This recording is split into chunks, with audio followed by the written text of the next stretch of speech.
In today's lecture, we are going to discuss present perfect continuous tense. आज की इस lecture में हम प्रेजेंट परफेक्ट कंटिन्यूअस टेंस को पढ़ने जा रहे हैं। इसमें सिंस और फॉर का एक मसला है, उनको हम कोशिश करेंगे कि हम सिंपल से अल्फाज में मैं आप लोगों को समझाऊं। और इसके अलावा जो है इसमें उर्दू आइडेंटिफिकेशन दो किस्म का आता है। मैं सुबह से काम कर रहा हूँ या मैं सुबह से काम करता रहा हूँ। तो ये सब जो है आज के इस लेक्चर में हम पढ़ेंगे। तो चलिए बोर्ड की तरफ चलते हैं। ये जो प्रेजेंट परफेक्ट कंटिन्यूअस टेंस है उसका उर्दू मानी जो है, बहरहाल इतना ज़्यादा समझना लाजमी नहीं है। उसको कहते हैं पहले हाल मुकम्मल जारी ज़माना। ये टेंस हम कब इस्तेमाल करते हैं? जब हमने कोई काम माजी में शुरू किया हो और अभी तक उसी काम में हम शुरू है, उसी तरह उसको हमने कंटिन्यू रखा है। ठीक है, प्रेजेंट परफेक्ट कंटिन्यूअस। अच्छा, इसमें एक उर्दू आइडेंटिफिकेशन है, एक हेल्पिंग वर्ब है, एक जो है वर्ब है।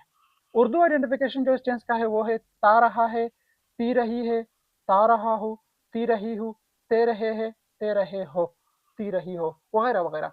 ये जो है इस टेंस का उर्दू आइडेंटिफिकेशन नंबर एक। दूसरा क्या है? रहा है, रही है, रहा हूँ, रहे हो, रही हूँ, रहे है, वगैरह वगैरह। इस तरह का भी इसका उर्दू आइडेंटिफिकेशन आता है।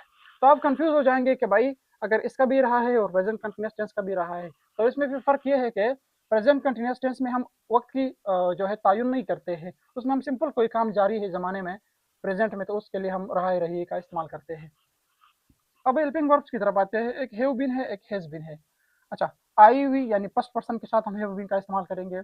यू सेकंड पर्सन के साथ इस्तेमाल करेंगे। दे एंड प्लूरल नेम यानी दे या जमा नेम या दो से ज़्यादा नाम जो है उनके लिए हम हैव बीन का इस्तेमाल करेंगे। उसके अलावा थर्ड पर्सन सिंगुलर के साथ हम हैज बीन का इस्तेमाल करेंगे।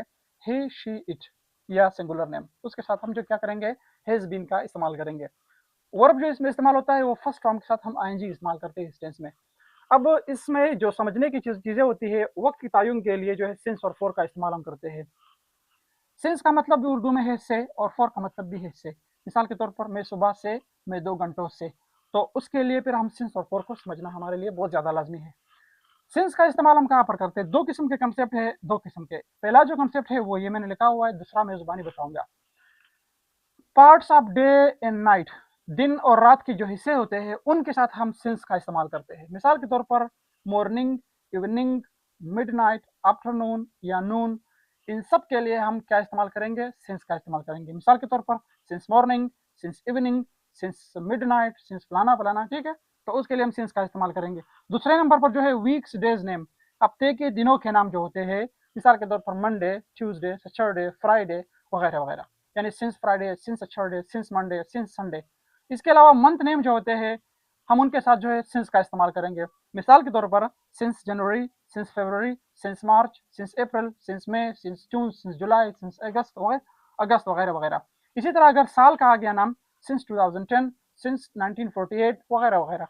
इसके अलावा डेट अगर आता है, सिंस 1/1/2021, ठीक है, 1/1/2021 से, तो उसके लिए भी हम सिंस का इस्तेमाल करते हैं। फोर का इस्तेमाल कब करेंगे? अगर आपके सामने शॉर्टकट में मैं कहता हूँ कि अगर इस तरह के गिनती आती है, मिसाल के तौर पर एक दिन से, 1 महीने से, 2 सालों से, 3 घंटों से, 4 सदियों से, 5 महीनों से, वगैरह वगैरह, अगर 1 2 3 आते हैं तो उसके साथ हम फोर का इस्तेमाल करेंगे।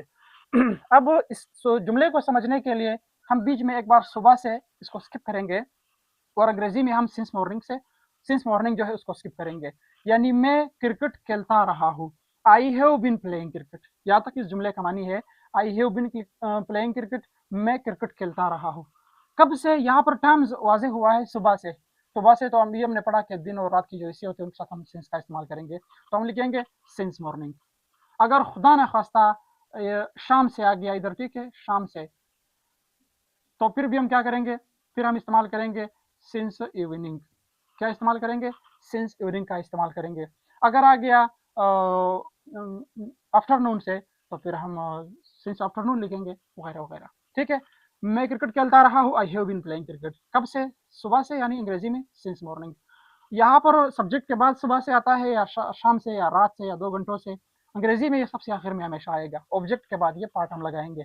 ठीक है, इसका अगर आप फार्मूला बनाना चाहते हैं तो सब्जेक्ट है, हेल्पिंग वर्ब है, और उसके अलावा जो है फॉर्म ऑफ वर्ब है, उसके बाद जो है ऑब्जेक्ट का इस्तेमाल करते हैं, फिर सिंस और फॉर का हम इस्तेमाल करते हैं। ठीक है, इसके अलावा अगर हम ऐसे जुमला बनाए जिसमें फॉर आता हो, तो हम एक बार इस 2 घंटों को बीच में से निकाल देंगे। वो इंग्लिश सीखता रहा है। ठीक है, वो इंग्लिश बोलता रहा है। उर्दू जुमला है, वो इंग्लिश बोलता रहा है। He has been speaking English. ठीक है, कब से? For 2 hours. तो यहाँ पर आप कह सकते हैं कि 2 आवर्स के बजाय आप फॉर 2 डेज भी लिख सकते हो, ठीक है? फॉर 2 मंथ्स भी लिख सकते हो, फॉर 2 ईयर्स भी लिख सकते हो, फॉर 2 सेंचुरीज भी लिख सकते हो, वगैरह वगैरह। आ गया समझ में? ठीक है, ये बहुत सिंपल टेंस है। तो इसमें हम सिंस और फॉर का इस्तेमाल करते हैं। सिंस और फॉर मैंने आप लोगों को ऑलरेडी समझा दिए, इस तरह हम इनको इस्तेमाल करते हैं। नेगेटिव में फिर आप लोगों ने ख्याल करना है, ये जो हैव है और बीन है, इनके बीच में नॉट लगाकर आप नेगेटिव जुमला बनाते हैं कि I have not been playing cricket since morning. इसी तरह he has not been playing cricket since morning. अगर आप खुदा न खास्ता सवालिया जुमला बनाना चाहते हैं कि क्या मैं सुबह से क्रिकेट खेलता रहा हूँ, हैव आई बीन, यहाँ पर फिर आएगा सब्जेक्ट और उसके बाद आखिर में क्वेश्चन मार्क का इस्तेमाल हम करेंगे, ठीक है? इसी तरह ये जुमला है, और नॉट बनाने नेगेटिव बनाने के लिए हैज़ और बीन के बीच में नॉट लगाएंगे, और इंट्रोगेटिव बनाने के लिए हैज़ और बीन के दरमियान हम सब्जेक्ट का इस्तेमाल करते हैं। तो इस तरह हमारे साथ ये प्रेजेंट परफेक्ट कंटिन्यूअस टेंस जो है मुकम्मल होता है। बस सिंपल सा टेंस है, माजी में शुरू हुआ है, अभी तक जारी है, तो उसके लिए फिर हम ये टेंस इस्तेमाल करेंगे। इसमें हम सिंस और फोर का इस्तेमाल भी ऐसे करते हैं, जो भी मैंने आप लोगों को समझा दिया। बहुत आसान टेंस है, इसमें कोई मुश्किल नहीं है।